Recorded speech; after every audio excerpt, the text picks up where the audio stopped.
ODI match हो रहा है और इनिंग पे इस वक्त बैटिंग पे है संजू सैमसन। 2 बॉल में चाहिए 15 रन। इम्पॉसिबल, इंडिया ऑलमोस्ट हार चुकी है अगर ये दोनों लीगल डिलीवरी होती हैं तो। शम्सी आ गए हैं क्रीज पे और शम्सी ने डाली और ये चौका खा लिया, कोई दिक्कत नहीं है। और अब चाहिए एक गेंद पर 11 रन। बहुत अच्छा प्रयास था संजू सैमसन का, लेकिन ये मैच इंडिया हार गया। बहुत सारी वजह रही इसमें। गेंदबाजी सबसे पहले, हमारे गेंदबाज सिराज, आवेश खान 8 ओवरों में 50-50 रन खा रहे हैं, विकेट नहीं ले रहे हैं एक भी नहीं। इंडिया कैसे जीतेगी? हमारे फील्डर्स हाथ पे आए हुई गेंदें डॉली कैच छोड़ रहे हैं, कैसे जीतेंगे? हालांकि मैच इंडिया यहाँ नहीं हारा था, स्टिल जो टोटल था कॉम्पिटिटिव टोटल था। बहुत ट्रिकी पिच थी, हमारे बैटर्स आए सामने, बैट्समैन ने खेलना शुरू किया, लेकिन जो इन टॉप 3 बल्लेबाजों ने बैटिंग की, शिखर धवन, ईशान किशन और ऋतुराज गायकवाड़, आप लोगों ने क्या किया? आप लोगों ने ना सिंगल रोटेट किया, ना स्ट्राइक रोटेट की, ना सिंगल्स लिए, ना डबल लिए। प्रेशर बनाया, एक ओडीआई गेम को अपने बाद के बैट्समैन के लिए आपने T20 बना के रख दिया। जब आप तीनों के विकेट गिरे उसके बाद से आस्किंग रेट 8 के आसपास था, 8 के ऊपर ही था, इससे नीचे नहीं था। अब एंड में जाके मूवमेंट बात यहाँ तक आ गई है कि 15, 12, 18 ये आस्किंग रन रेट है, रिक्वायर्ड रन रेट। कैसे इंडिया जीतेगा? कैसे इंडिया जीतेगा? बहुत मुश्किल है, बहुत आसान। संजू सैमसन की तारीफ करनी पड़ेगी। बैटिंग में हम 3 की बात कर रहे हैं, यहाँ पे मैं श्रेयस अय्यर की तारीफ करूँगा। सारे अगेंस्ट द ऑड जाके वो क्रिकेट खेल रहे थे। 150 के 120 130 की प्लस स्ट्राइक रेट था उनका। इस ट्रिकी पिच पे बाउंस था, टर्निंग ट्रैक है, सब कुछ है, बॉलर्स के लिए पूरी तरह से मददगार है। इसके बावजूद उन्होंने 50 मारी।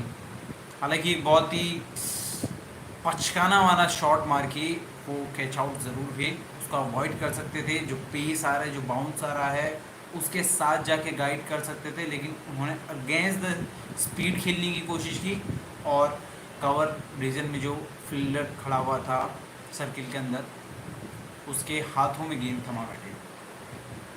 इस तरह से तो नहीं होगा इंडिया, इस तरह से तो नहीं होगा। कई लोग कमेंट में लिख रहे हैं कि 2022 का वर्ल्ड कप तो गया, 2023 का वर्ल्ड कप ओडीआई जो इंडिया में होने वाला है उसके लिए भी ये मुश्किलें नजर आ रही हैं। हालांकि ये सारी इतनी हार्श क्रिटिसाइज उन्हें नहीं करना चाहिए, क्योंकि आप जानते हैं कि वो रेगुलर्स नहीं हैं। इंडिया टीम जो रेगुलर्स हैं, रोहित शर्मा, केएल राहुल, विराट कोहली, सूर्य कुमार यादव, वो सारे लोग अभी नहीं खेल रहे हैं। वो सारे लोग ऑस्ट्रेलिया में इस साल के वर्ल्ड कप के लिए तैयारी कर रहे हैं। हमारी एक तरीके से जो टीम बी है, प्लान बी है, वो फिलहाल खेल रही है। हालांकि इसमें भी बहुत बड़े बड़े खिलाड़ी हैं। आप श्रेयस अय्यर की बात करते हैं, शिखर धवन कप्तान हैं, और इसके अलावा आपके पास संजू सैमसन है, बहुत ही अच्छे खिलाड़ी हैं। लेकिन बात यह है कि सडनली इनको इंटरनेशनल मैच खिलाया जा रहा है, इंटरनेशनल लेवल का। साउथ अफ्रीका के अगेंस्ट ये लोग खेल रहे हैं। साउथ अफ्रीका जिन्होंने लास्ट मैच में रोहित शर्मा की टीम को कितनी बुरी तरह से हराया था, इस मैच के अगेंस्ट ये लोग, इस टीम के अगेंस्ट ये लोग खेल रहे हैं, तो किस तरह से जीत पाएंगे? बहुत आसान नहीं, बहुत आसान नहीं है। लेकिन तारीफ करेंगे संजू सैमसन की, मैच इन्होंने लास्ट तक लेके गए। आखिरी ओवर में 30 रन चाहिए थे 6 गेंदों में, पहली गेंद पर छक्का, दूसरी पे चौका, उम्मीद जग गई। फिर शायद और एक चौका मारा, लेकिन इसके बाद डॉट चली गई। फिर डॉट चली गई तो बात बनी नहीं, इंडिया हार गया। लेकिन मामूली अंतर सा, एक समय जब इंडिया के 80-60 रनों पे 5 विकेट गिर गए थे, 4 विकेट गिर गए, तब लग नहीं रहा था कि इंडिया इतना क्लोज जा पाएगी। इंडिया इतना क्लोज जा पाएगी, लग नहीं आता। आप बैटिंग कार्ड देखेंगे इंडिया के तो शिखर धवन 16 गेंदें खेली हैं, 4 रन बनाए। शुभमन गिल के साथ आप उनको इंग्लैंड में लेके गए थे, ओपनिंग करवाई थी, इतनी बड़ी जिम्मेदारी दी थी, और उनका बैट और पैर के बीच में इतना बड़ा गैप दिख रहा है। एक्सपोज हुए थे। उनको चाहिए था कि वो वापस आएँ, काम करें उस गैप पे। जो बैट और पैड के बीच में गैप बन रहा है, नहीं बनना चाहिए, लीन होना चाहिए, बॉल की तरफ स्टेप उनका नहीं जा रहा है, फॉरवर्ड लेग नहीं जा रहा है। कहाँ दिक्कत थी? आज की इस मैच में रवाडा ने फिर वही धागे खोल के रख दिए, उनका स्टंप उड़ गया, सेम चीज़, गैप बैट और पैड के बीच में गैप दिखा, एक्सपोज हो गए, क्लीन बोल्ड हो गए। आप इंटरनेशनल क्रिकेट खेल रहे हैं, कितनी बार क्लीन बोल्ड होते हुए आपको अच्छा लगेगा? क्या कि इंडिया ये डिज़र्व करता है? इंडिया डिज़र्व नहीं करता है। You have that potential, you have that talent, but आपके साथ दो तीन चीज़ आपको करेक्ट करनी पड़ेगी, उसी तरह से जिस तरह से पृथ्वी शॉ और पृथ्वी शॉ के अंदर भी कुछ चीज़ें थी जो उनका एक्सपोज हो रहा था, इसीलिए वो टीम से बाहर जा चले गए। आपको मौका दिया गया, आपको लगातार बैक किया जा रहा है, लेकिन इसका ये मतलब नहीं है कि आप अपनी गलती नहीं सुधारेंगे, आपको सुधारना पड़ेगा। शुभमन गिल को आज बहुत बेहतरीन मौका मिला था, लेकिन उन्होंने बिल्कुल उसको कैपिटलाइज नहीं किया। गायकवाड़ बहुत प्रॉमिसिंग, आज उनका डेब्यू था, उन्होंने पिच पे अच्छा खासा समय लिया, 42 गेंदें खेली, 19 रन बनाए। आपने ठीक किया, हम कोई नहीं आपको ब्लेम कर रहे हैं, लेकिन इसके बाद इस इनिंग को जो आपको स्टार्ट मिल गया था, इसको बिल्डअप करना था, आगे इसको कैपिटलाइज करना था, इसको डबल करना था।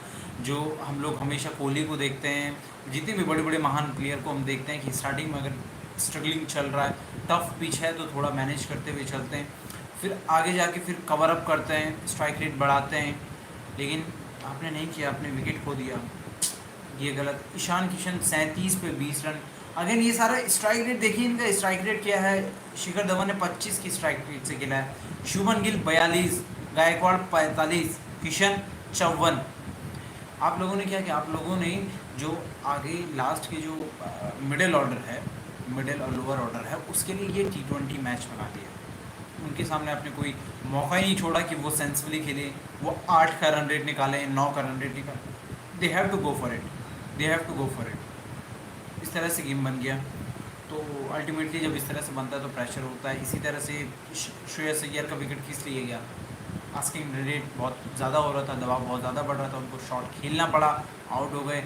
शार्दुल ठाकुर को शॉट खेलना पड़ा, आउट हो गए। जब आप प्रेशर T20 गेम का बना देंगे तो इस तरह से विकेट गिरते ही गिरते हैं। उसके अलावा तारीफ हो गई श्रेयस अय्यर की, संजू सैमसन की, शार्दुल ठाकुर की भी हम कह सकते हैं, क्योंकि उन्होंने थोड़ा सा आके लिटिल बिट स्टिंट छोटा सा था, लेकिन रोमांचक बनाए रखा उन्होंने 106 की स्ट्राइक रेट से 31 गेंदों में 33 रन बनाए, बहुत अच्छा योगदान था। Samson man of the match होने चाहिए इंडिया की तरफ से, 63 गेंदों में इन्होंने 86 रन बनाए।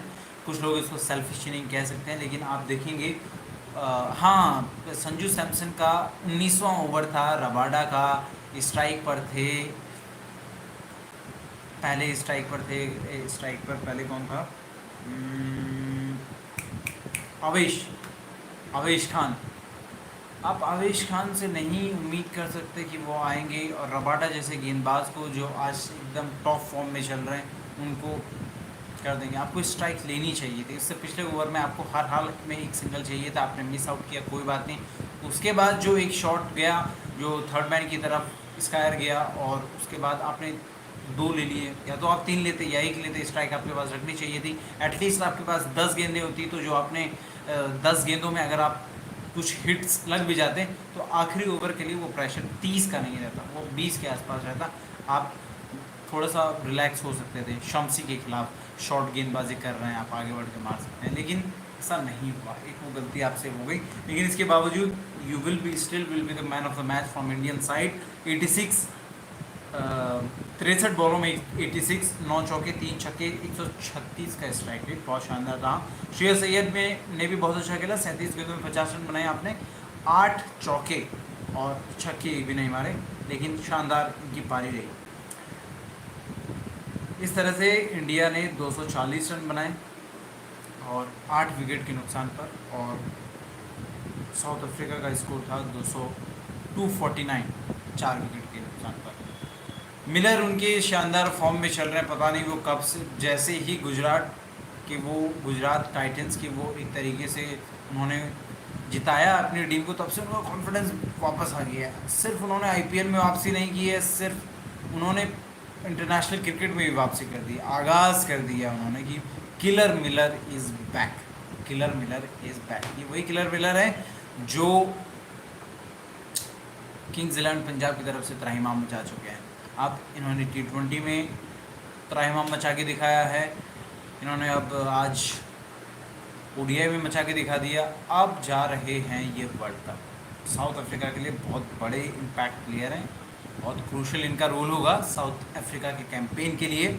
और आज का जो मैच था बहुत ही इंटरेस्टिंग रहा। इंडिया जीत सकती थी, इंडिया जीत सकती थी, लेकिन गेंदबाजी की अगर बात करें तो सिराज 8 ओवरों में 49 रन, 6 की इकोनॉमी। आवेश खान ने 8 में 51 खाए, 8 में 35 खाए। शार्दुल ठाकुर ने, आर बिश्नोई ने 8 पे 70 खाए। ओ माय गॉड, बिश्नोई का दिन आज बहुत ज़्यादा अच्छा नहीं रहा, लेकिन क्यों नहीं रहा? टर्निंग ट्रैक था, कहाँ गलती हो गई? शायद उन्हें काम करने की ज़रूरत है, बहुत ज़्यादा काम करने की ज़रूरत है अपनी लेंथ और अपनी स्पीड के ऊपर। कुलदीप यादव 8 ओवरों में 39 रन दिए, 4 की औसत रही। और भारत की तरफ से कुलदीप यादव सबसे किफ़ायती नहीं रहे, सबसे किफ़ायती रहे शार्दुल ठाकुर, उसके बाद रहे कुलदीप यादव। ये बॉलिंग कार्ड था इंडिया का, बहुत ज़्यादा संतोषजनक तो नहीं था, लेकिन चलिए जो भी था। इंडिया मैच हारा तो मेरे लिए कहाँ पे हारा, जहाँ पे टॉप ऑर्डर्स आया और उन्होंने गेंदें खेली। ठीक है, आपको सेटल होना था, लेकिन उसके बाद आपको कैपिटलाइज भी करना होता है। आप ऐसा नहीं कि आप 20 बॉल खेल रहे हैं, 5 रन बना रहे हैं, आपने अच्छा खासा पैर जम गए, एंड में फिर आप आउट होकर चले जा रहे हैं। आपकी रिस्पॉन्सिबिलिटी उतनी बढ़ती जाती है। जितनी ज़्यादा आप गेंदें खेलते हैं, जितनी ज़्यादा आप पिच पर सेटल होने का टाइम ले रहे हैं, उतने आपके कंधों के ऊपर दारोमदार बढ़ता जाता है। क्यों? क्योंकि टाइम ओवर्स इज़ लिमिटेड। आप अगर ले रहे हैं तो आप किसी और का ले रहे हैं, और किसी और का टाइम अगर आप ले रहे हैं, और अगर आप किसी और का ले रहे हैं तो किसी और के बारे के बदले की इनिंग भी आपको खेलनी चाहिए थी, आपने नहीं खेली। बहुत दुख हुआ, इंडिया हार गई, लेकिन let's hope for the best. अगले मैच में भारत ज़रूर वापसी करेगी और India will back on track, यही होप करते हैं। आज के इस वीडियो में बस इतना ही। आप अपने कमेंट सेक्शन में मुझे ज़रूर बताइए कि कहाँ पे मैं गलत था, कहाँ पे आपको लगता है कि बेटर हो सकते हैं।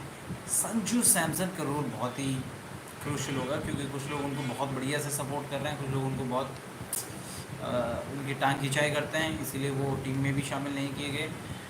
आपका इस बात पर क्या कहना है कि संजू सैमसन ने जो आज खेली है इनिंग 86 रन की, ऑलमोस्ट पार कर दिया था इंडिया को, लेकिन क्या उनकी इनिंग सही थी? क्या वो बेटर कर सकते थे? क्या वो आवेश को स्ट्राइक ना देके खुद स्ट्राइक रख सकते थे? कमेंट सेक्शन में ज़रूर बताएं। अगली वीडियो में जल्द मुलाकात होगी, तब तक के लिए बहुत बहुत शुक्रिया।